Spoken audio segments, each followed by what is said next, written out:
you played with T-Mac at two stops. You was at T-Mac in Orlando and in Houston, right? Yeah. So there's been a lot being said, and I think T-Mac said it first that had he been on that Lakers team, that he believed they'd have won as many championships as Shaq and Kobe. Shaq co-signed what he said. And a lot of people are like, come on, bro. Everybody just got revisionist history now. Right. And not to say T-Mac wasn't a good, but do you believe they would have won as many championships? Because I hate when people do this, T-Lue. Yeah. A great player, well, if you'd have put him on that team, it doesn't necessarily mean it's true. It doesn't work like that. But I think they definitely would have won. Like, I don't know what degree, right. But T-Mac he had no weaknesses. Defensively, he can guard 1, 2, 3, 4. He's 6'9". Right. Offensively, run, pick and roll, make the right pass, make the right play, post up, either shoulder, turnaround jump shot, mid-range pull-ups, can finish, athletic.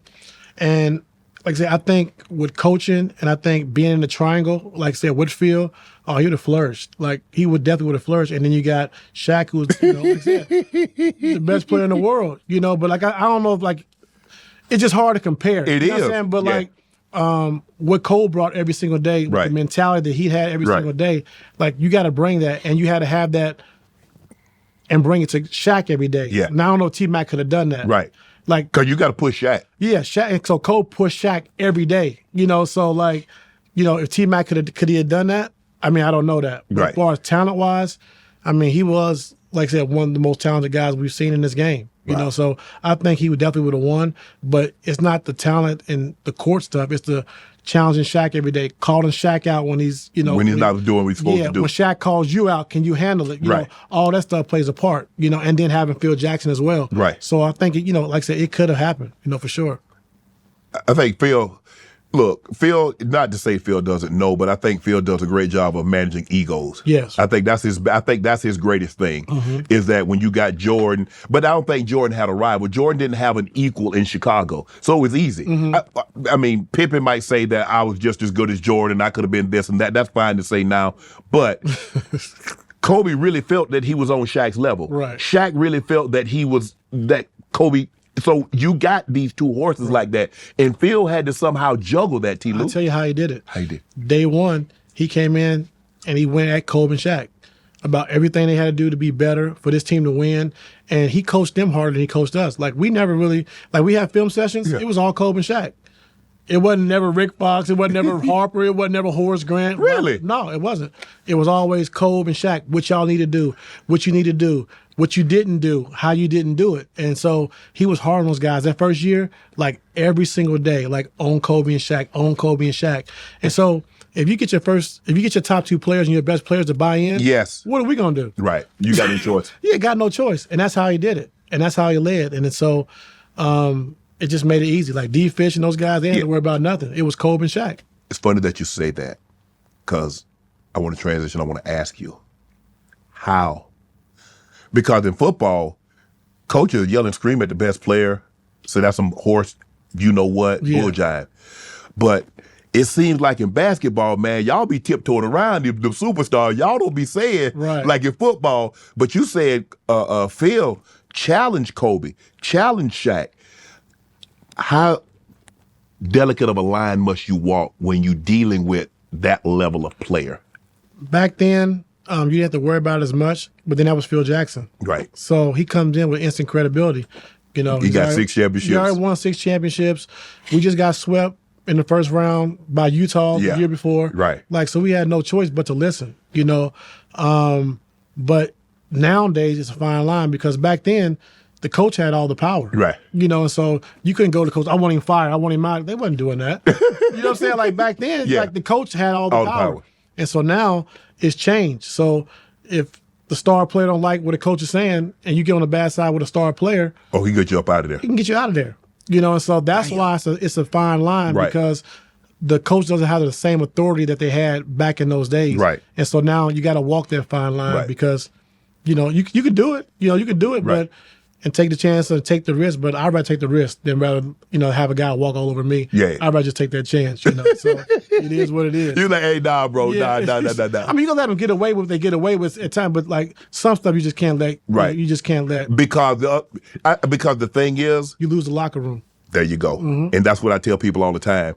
I say, they see it. Mm-hmm. I say, and then they go like, well, if he's doing it, even though they're not the caliber of player that said player is, if you let him skate too much, then all of a sudden they're going to start coming late. They're going to start missing this. They're going to start doing certain things. And then after a while.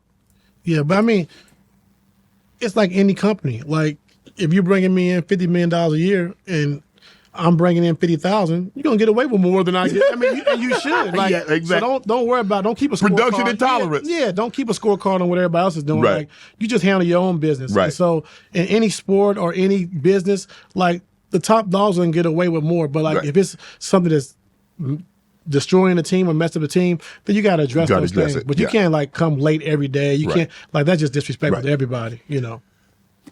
With the Rockets, Thibodeau was on that staff. Assistant coach. Yeah. Yeah. He got let go by the Knicks. And me, from the outside looking in, I'd like to hear what you think. I thought that once they beat the Celtics, because I don't think anybody thought the Knicks was going to go to the NBA Finals. Exactly. But when they beat the Celtics, now the expectations go way to here. Right. And then you lose to Indiana. Right. And then he gets fired. Is that how you see it? How do you see it? Should he have been fired? Yeah. Hell no. I mean, it's the first time you've been to the conference finals in 25 years. Wow. 25 years. Yes. And so the city was on fire. Yes. The fans were on fire. Yes. The players did a hell of a job. And Tibbs did a hell of a job. Yeah. And so to take a team the first they've been in 25 years and then get fired, like, it just don't make sense. Right. And so for me, like I said, I thought Tibbs did a great job. I did but too. you never know the inside of what's going on with the organization. But I mean, everywhere he's been, he wins. Everywhere. Chicago, Minnesota, Knicks, every team he's been on, they've gotten better. And so to do that, I thought it was crazy. Yeah, because the expectations now. Because when you beat the Celtics, what's the expectations now? What expect the championship? I don't think when they went into the playoffs started and you see the seeding, I don't think anybody thought the Knicks was going to be in the Eastern Conference Final. Because you see the matchup, they're not beating Boston. Right. So if they lose to Boston, he keeps his job. I believe so. Right. I believe so. But because they beat Boston, and so they beat Boston, the Cleveland's out of the way. Mm-hmm. Well, we smooth sailing. And then Indiana gets you. And they say, no, we can't. But Indiana was playing great ball. Indiana, they had a great team. And Rick Carlisle did a hell of a job. Yes. And who knows what happens in Game 7 if Tyrese don't get hurt. Right.